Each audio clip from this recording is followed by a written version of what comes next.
Hello friend, welcome to my YouTube channel. आज का ये वीडियो ये है प्रत्यक्षवाद। प्रत्यक्षवाद वह सिद्धांत है जो केवल वैज्ञानिक पद्धति से प्राप्त ज्ञान को ही उपयुक्त, विश्वसनीय और प्रमाणित मानता है। तो प्रत्यक्षवाद वो ज्ञान है जो क्या वैज्ञानिक पद्धति से प्राप्त ज्ञान को ही क्या मानता है, उपयुक्त मानता है और विश्वसनीय और प्रमाणित मानता है। प्रत्यक्षवादियों का मानना है कि प्रत्यक्षवाद विज्ञान की मदद से उद्योग, उत्पादन एवं आर्थिक पद्धति के लिए आर्थिक प्रगति के लिए आशा की किरण है। तो इनका ये मानना है कि प्रत्यक्षवादियों का कि प्रत्यक्षवाद की मदद से प्रत्यक्षवाद विज्ञान की मदद से उद्योग, उत्पादन एवं आर्थिक प्रगति के लिए आशा की किरण है। इस दृष्टि से मार्क्स की वैज्ञानिक भौतिकवाद भी प्रत्यक्षवाद के ही निकट है, क्योंकि मार्क्स ने उसे तर्क कसौटी पर कसा है। काम्टे का कहना है कि कोई भी वस्तु सकारात्मक तभी हो सकती है जब उसे इंद्रिय ज्ञान के द्वारा सिद्ध किया जा सके, अर्थात देखा, सुना, चखा या अनुभव किया जा सके। तो उसका ये मानना था कि काम्टे का ऑगस्ट काम्टे का कि कोई भी वस्तु सकारात्मक तभी हो सकती है जब उसे इंद्रिय ज्ञान के द्वारा सिद्ध किया जा सके, अर्थात देखा, सुना या चखा जा सके या अनुभव किया जा सके। तो प्रत्यक्षवाद के जनक थे ऑगस्ट काम्टे ही थे। ऑगस्ट काम्टे या कॉम्टे के अनुसार प्रत्यक्षवाद का अर्थ वैज्ञानिक है।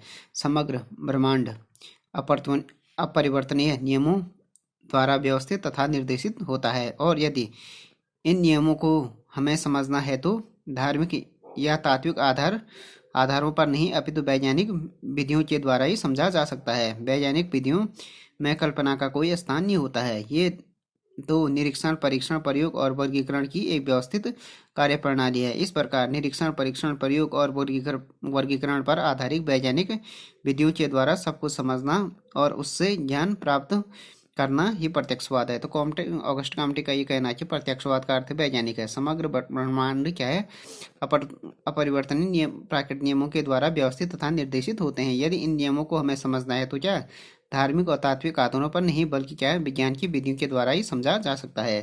तो विज्ञान की जो विद्या है वो वैज्ञानिक जो विद्या है उनमें कल्पना का कोई स्थान नहीं होता। ये तो क्या हो गया, निरीक्षण, परीक्षण, प्रयोग, वर्गीकरण और एक व्यवस्थित कार्यप्रणाली होती है।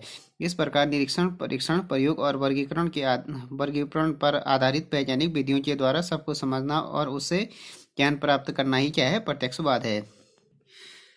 काम्टे का कथन है कि ऑगस्ट काम्टे की अनुभव, निरीक्षण, प्रयोग तथा वर्गीकरण की व्यवस्थित कार्यप्रणाली द्वारा न केवल प्राकृतिक घटनाओं का ही अध्ययन संभव है, बल्कि समाज का भी, क्योंकि समाज भी प्रकृति का एक अंग है। जिस प्रकार प्राकृतिक घटनाएं कुछ निश्चित नियमों पर आधारित होती हैं, उसी प्रकार प्रकृति के अंग के रूप में सामाजिक घटनाएं भी कुछ निश्चित नियमों के अनुसार घटित होती हैं। जिस प्रकार पृथ्वी की गति, ऋतु परिवर्तन, चांद और सूरज का आवागमन, दिन और रात का होना आदि प्राकृतिक घटनाएं आकस्मिक नहीं बल्कि कुछ निश्चित नियमों के द्वारा निर्देशित होती हैं, उसी प्रकार मानवीय या सामाजिक घटनाएं भी क्या आकस्मिक नहीं होती हैं, वे कुछ सामाजिक नियमों के अंतर्गत आती हैं। अथवा सामाजिक घटनाएं किस प्रकार घटित होती हैं या उनका क्या क्रम व गति हो सकती है, इसका अध्ययन यथार्थ रूप से संभव है। यही प्रत्यक्षवाद का प्रथम आधारभूत सिद्धांत है।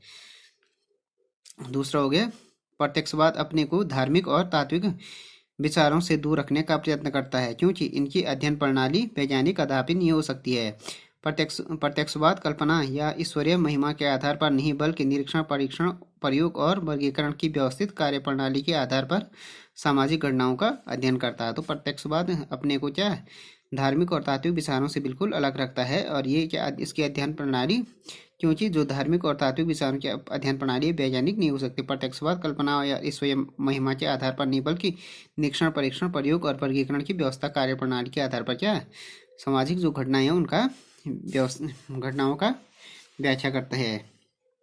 अतः स्पष्ट है कि प्रत्यक्षवादी प्रणाली के आधार पर किए गए अध्ययन और उसके द्वारा प्राप्त निष्कर्ष वैज्ञानिक तथा विश्वसनीय होते हैं। काउंट का कथन है कि यही कारण है कि धार्मिक तथा तात्विक विचारधारा को वैज्ञानिक लोग अधिक महत्व नहीं देते हैं। उनका क्षेत्र अब केवल मात्र सामाजिक अध्ययन तक ही सीमित रह गया है। परंतु यदि हम सामाजिक अध्ययन को वैज्ञानिक स्तर पर ले जाना चाहते हैं तो या लाना चाहते हैं तो सामाजिक अध्ययन के क्षेत्र में भी तात्विक और धार्मिक विचारधारा को निकाल देना उचित होगा।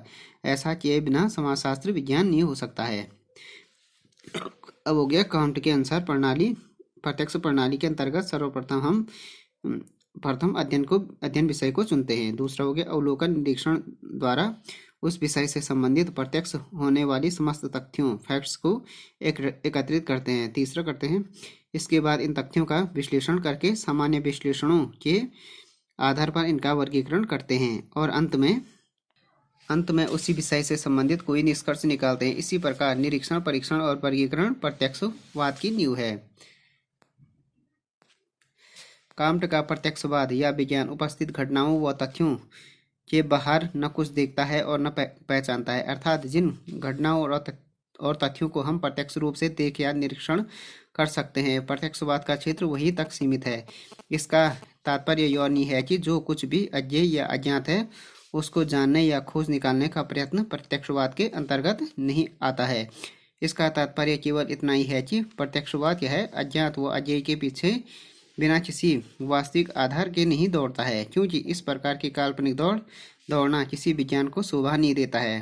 प्रत्यक्षवादी एक समय में केवल उस सीमा तक देखना या केवल उन घटनाओं का ही अध्ययन करता है जहाँ तक कि उस घटना से संबंधित तथ्यों का वास्तविक निरीक्षण और परीक्षण संभव हो सके। जब उस सीमा तक समस्त विषय या घटनाएं स्पष्ट हो जाती हैं तो उससे आगे कुछ प्रयत्न किया जाता है ताकि किसी भी स्तर पर काल्पनिक चिंतन का सहारा लेने का अवसर प्राप्त न हो। अब हो गया प्रत्यक्षवाद की विशेषताएं। प्रत्यक्षवाद की कुछ विशेषताएं। फर्स्ट हो गया कुछ निश्चित या सामाजिक नियम। प्रत्यक्षवाद की प्रथम मान्यता यह है कि जिस प्रकार प्राकृतिक घटनाएं आकस्मिक नहीं होती हैं बल्कि निश्चित नियमों के अनुसार घटित होती हैं, उसी प्रकार क्या सामाजिक घटनाएं भी अनायास घटित नहीं होती हैं। समाज भी प्रकृति का एक अंग है अतः सामाजिक घटनाएं भी कुछ निश्चित नियमों के आधार पर ही घटित होती हैं और वास्तविक निरीक्षण, परीक्षण और प्रयोग के द्वारा इन नियमों को खोजा जा सकता है। इस रूप में प्रत्यक्षवाद इस मान्यता पर आधारित है कि समाज कुछ निश्चित सामाजिक नियमों द्वारा संचालित व नियंत्रित होता है और इसलिए घटनाओं का अध्ययन वैज्ञानिक तरीके से किया जाना चाहिए।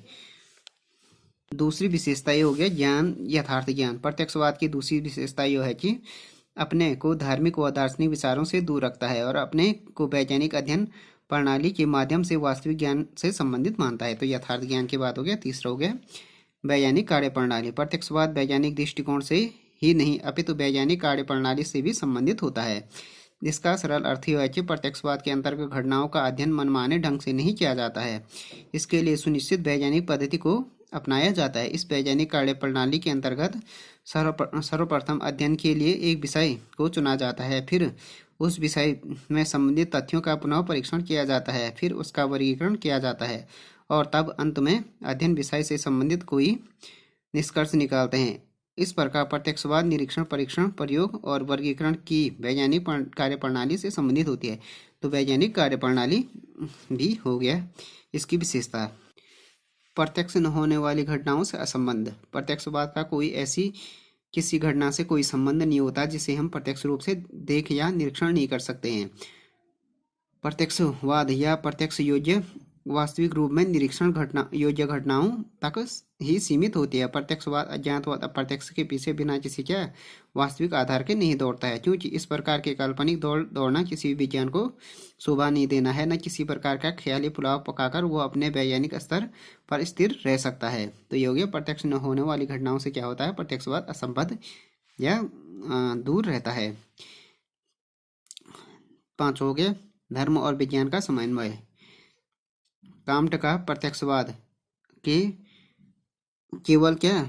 कांट का जो प्रत्यक्षवाद है केवल विज्ञान ही नहीं धर्म भी है, मानवता का धर्म। यह प्रत्यक्षवाद पदार्थ भावना से प्रेरित मानवता के धर्म के आदर्शों पर आधारित एक नवीन सामाजिक व्यवस्था को अपना प्रमुख उद्देश्य मानता है। प्रत्यक्षवाद से वास्तविक ज्ञान की प्राप्ति संभव है। वास्तविक ज्ञान समाज में बौद्धिक व नैतिक एकता को पनपाने में सहायक होता है और इस प्रकार की एकता से मानव कल्याण सहज हो सकता है। इसी रूप में प्रत्यक्षवाद मानवता का धर्म है, क्योंकि धर्म का अंतिम व परम उद्देश्य मानव कल्याण ही है। इस प्रकार कांट के प्रत्यक्षवाद में विज्ञान व धर्म का संघर्ष नहीं अपितु क्या है, एक समन्वय है। तो कांट का जो प्रत्यक्षवाद है उसमें धर्म और विज्ञान का क्या है, संघर्ष नहीं समन्वय है, कोऑर्डिनेशन है।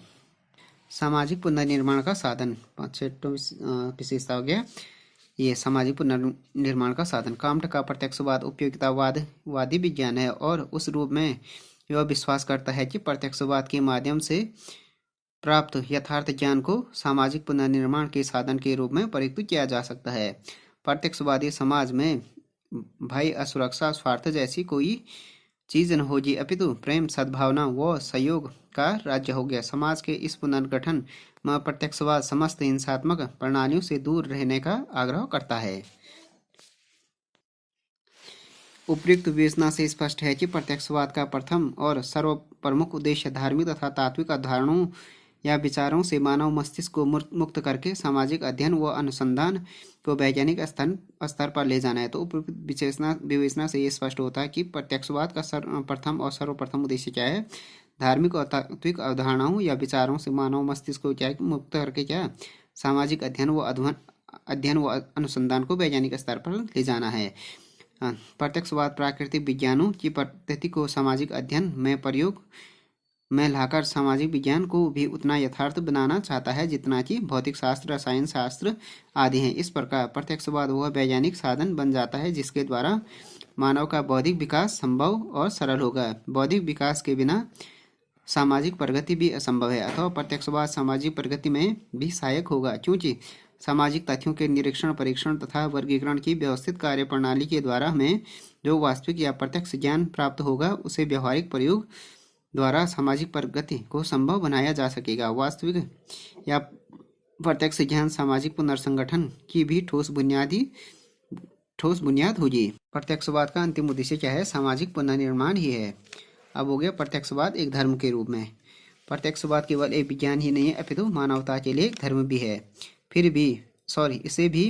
इसे और भी स्पष्ट रूप से इस प्रकार समझाया जा सकता है कि धर्म का सबसे महत्वपूर्ण कार्य या उद्देश्य जनता के सम्मुख कुछ नैतिक नियमों को प्रस्तुत करना है जिसके आधार पर समाज के सदस्य एक सूत्र में बांधा जाए और समाज के नैतिक एकता पनप सके। यह एकता या नैतिक विकास तब तक संभव नहीं जब तक जनता का बौद्धिक स्तर या ज्ञान का स्तर ऊंचा न हो, और ज्ञान की बुद्धि प्रत्यक्षवाद के आधार पर ही संभव है। इस प्रकार प्रत्यक्षवाद लोगों में ज्ञान की वृद्धि और उसके आधार पर नैतिक एकता पनपाने में सहायक होता है। इस दृष्टिकोण में प्रत्यक्षवाद मानव कल्याण का एक आधारभूत कारक है और सच्चे अर्थ में धर्म का भी सर्वप्रथम उद्देश्य मानव कल्याण ही है। काम्टे ने लिखा है, प्रत्यक्षवाद का वैज्ञानिक मत है कि जिसका कि उद्देश्य समस्त मानव समाजों का, विशेषकर यूरोप के समाजों या राष्ट्रों का बौद्धिक तथा नैतिक कल्याण करना है। इस उद्देश्य की प्राप्ति विशेष प्रकार के निर्देश तथा शिक्षा के द्वारा होगी। इस प्रत्यक्षवाद के 3 विभाजन हैं।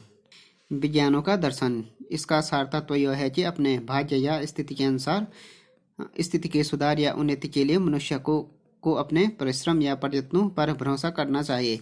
इस दर्शन के अंतर्गत निम्न विज्ञानों का समावेश है: गणित शास्त्र, नक्षत्र विद्या, पदार्थ विज्ञान, रसायन शास्त्र, प्राणी शास्त्र, समाजशास्त्र और नीति शास्त्र। दूसरा हो गया वैज्ञानिक धर्म और नीति शास्त्र। प्रत्यक्ष धर्म का कोई संबंध किसी अलौकिक शक्ति से नहीं है, यह तो समस्त मानव का धर्म है। प्रत्यक्षवाद के नियम इस प्रकार हैं: दूसरों की सेवार्थ अधिक से अधिक उपयुक्त होने के लिए शारीरिक, बौद्धिक तथा नैतिक उन्नति। तीसरा हो गया प्रत्यक्ष राजनीति।